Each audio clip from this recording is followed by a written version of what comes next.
जय माता दी सबको। वैष्णो दरबार में आप सबका स्वागत है।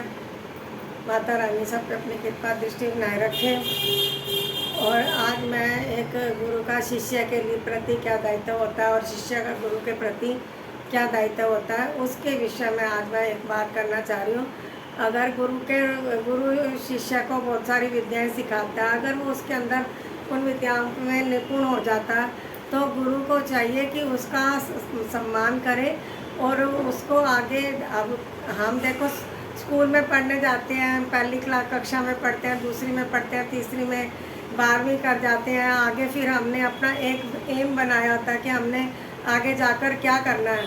तो अब हम जब 12वीं क्लास में निकल के जब हम आगे स्टडी करते हैं, कई बच्चे उन्हीं टीचर से सीखे हुए स्कूलों में प्रिंसिपल की पोस्ट पे लग रहे हैं। तो वो शिष्य गुरु को जो टीचर होता है उसको खुशी होती है। मेरे हिसाब से तो बहुत खुशी होती है कि मेरा शिष्य आगे बढ़ गया, प्रिंसिपल बन गया।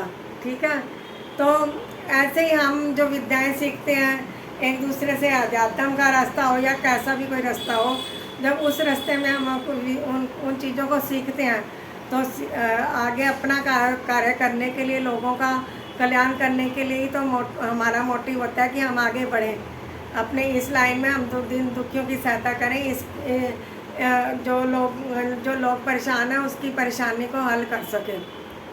यही एक हमारा कारण होता है। परंतु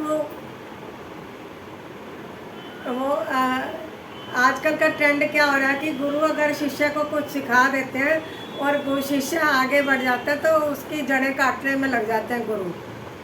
ये नहीं होना चाहिए कि अब गुरु अगर उसके धाम में सीख के गया है और एक वो परफेक्ट बंदा बन गया है, तो वो अपने चला रहे हैं, धाम बना के अपना कार्य कर रहे हैं, तो किसी को कोई ऑब्जेक्शन नहीं होना चाहिए।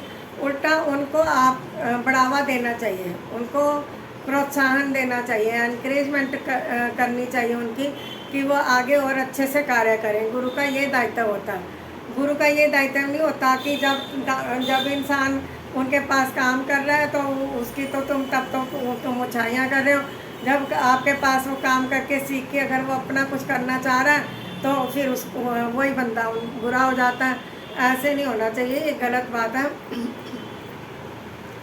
मैं तो यही कहूँगी कि अगर गुरु ने जिस शिष्य को जो सिखाया अगर वो परफेक्ट हो गया तो उसका आगे मान सम्मान इज्जत से उसको आगे भेजना चाहिए। अगर वो सीख गया, परफेक्ट हो गया, आगे उसको अपने मान इज्जत है उसको घर में भेजो, वो आगे अच्छे से कार्य करे। ये नहीं है कि उसकी टांगे खींचने में लोग, आजकल के गुरु लोग टांगे खींचने में लगे रहते हैं शिष्यों की। वो जो कुछ सीखता है उनकी मेहनत के ऊपर पानी फेर देते हैं और उनकी सिद्धियों को भी फिर जब तक धाम में रहता है बंदा, उनकी सिद्धियाँ उनको दे देते हैं, कार्य करती रहती हैं, वो कार्य करते रहते हैं। जब वो गया वहाँ से तो वो खाली होके वापस आता है।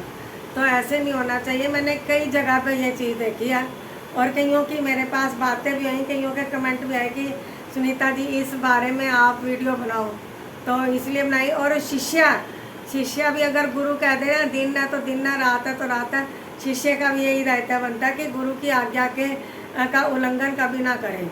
जो गुरु की निंदा करता है, गुरु की चुगली करता है, वो किसी का कहीं का नहीं रहता। वो अगर शिष्य ये समझे ना कि मैं आगे उन्नति कर जाऊंगा तो वो कभी नहीं कर पाएगा। गुरु का मान सम्मान करना शिष्य का फर्ज बनता है, उसका दायित्व बनता है। और शिष्य को गुरु की आज्ञा का उल्लंघन कभी नहीं करना चाहिए। गुरु जो कहता है, अगर गुरु ये कहता है कि अभी तुम कच्चे खिलाड़ी हो, अब आगे और पक जाओ, मैं तुम्हें और सिखाऊंगा, तो उनको सीखना चाहिए।